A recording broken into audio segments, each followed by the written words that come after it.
Alright guys, so in today's video, I'm going to be talking about the new Descendant Luna and my honest thoughts about her are after leveling her up to 40, trying her out in some hard mode content such as dungeons as well as void intercept battles, so stick around if you guys want to know how she plays. Let's get into it. Alright, so Luna is our 17th Descendant, and she is probably one of, honestly, she is the most unique Descendant that we have in the game right now.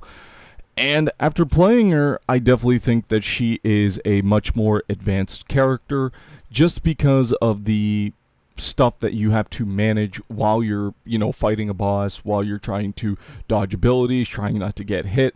And the way I kind of built her was to honestly just build her tanky because you're not really outputting a whole lot of DPS. Instead, you're helping your teammates output more DPS, and because of that, I didn't really feel like it was necessary for me to run like any like damage mods or anything like that, and instead focus on like things like skill duration, my health, my defense, so that I was able to tank hits just in case I ever had a situation where, oh, I didn't see that ability coming out.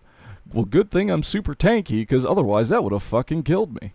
Now, this is not a super in-depth guide on how to play Luna, and I'll try to explain it as best as I can while keeping it within a short duration of the video.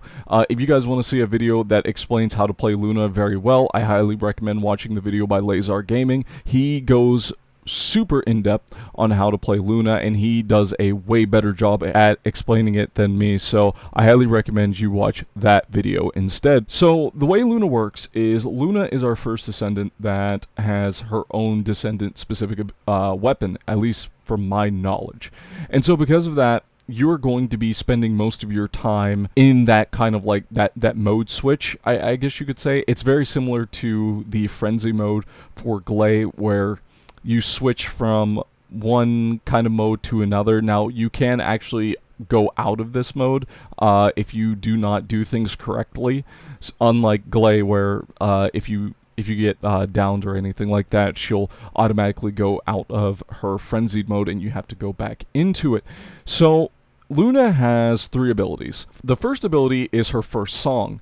Her first song is a skill power enhancement. So that means anybody within the ring will get skill power. Will get a skill power increase. Now, there is a lot more nitty gritty to that, but this is just, like I said, I'm just trying to keep it as baseline as possible and as simple as possible so you guys understand. Her next ability is the I think the MP recovery, and they're color coded as well, so just think, okay, damage red, MP recovery blue, and then her third one is actually a cooldown reduction, which is purple, and that's kind of like her long cooldown song or long cooldown ability.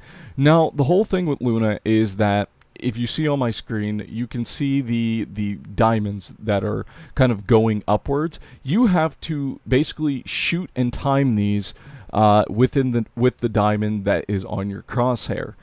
What this does is this makes it so that it kind of keeps the rhythm going, and so you can keep buffing your teammates. Now, another thing that you can do with Luna is actually you can cycle between the songs while you're still kind of like in this mode. This makes it so you can infinitely keep getting buffs up.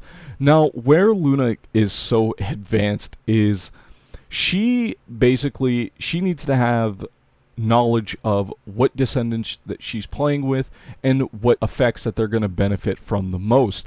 In this gameplay footage right here, you'll see me playing with 2 bunnies and an Enzo, and so I prioritized skill power increase for the bunnies so they can just run around, do a bunch of damage, and I mean, it seemed like it worked. Now, of course, I'm not built like super effectively, but it seemed pretty good. We were able to actually clear this relatively fast. Now, I believe this was the second run. The first run, however, went a lot fucking poorly. Like, I will tell you, I was sitting there like trying to hit, match the rhythm and stuff like that, and I died so many times because I was just simply not paying attention to Executioner's abilities, and I was just face tanking like pretty much everything. Now, one thing that I failed to mention is that when you are switching between the different songs, you have to time it with the diamonds. So that is very important. If you don't time it with the diamonds,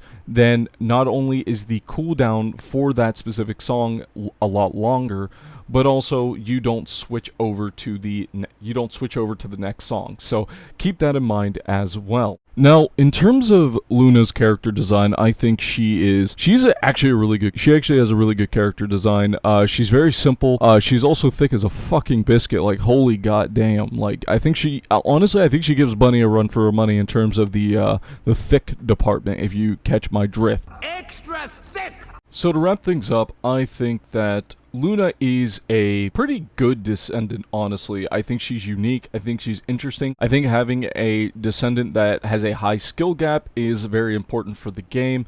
And I want to say that if you are someone who's interested in playing Luna, then you have to be patient, and you have to be willing to learn how she plays. A lot of characters in this game are pretty simple, where you hit a button and then you just kind of run around and do damage. But Luna is different. You actually have to pay attention, and you have to understand the game, understand the characters, and all of that jazz in order to get the most fun and enjoyment out of her. Now, before Luna came out, one of the things that I had on my wish list for her was that she was easy to farm, and I'm happy to say she is very easy to farm. I was able to farm her out and get her researched within the span of like 2 hours, probably not even 2 hours. She's really easy to farm to the point where I would say that honestly just farm her out instead of buying her. She's very easy. Most of her drop rates are like 32%. At least the ones that I farmed, they were all 32%. I was able to get them literally first run. So I highly recommend you actually farm her out. So overall, Luna is a very fun Descendant. I had a lot of fun like learning her, playing her, but she definitely does require a lot more knowledge of the game, and she definitely requires a lot more skill than other Descendants, but I think that's okay. I think once people start getting used to her, then we're going to see a lot of more crazy builds and crazy things going on, just like we always see with the first Descendant. But that's going to do it for this video, guys. If you guys like this video, make sure you leave a like, comment, and subscribe. I really appreciate you guys. The videos have been doing so well, and I can't thank you enough. But with that being said, I will see you guys in the next video. My name is Garen Belmont. I will see you all later. Bye-bye.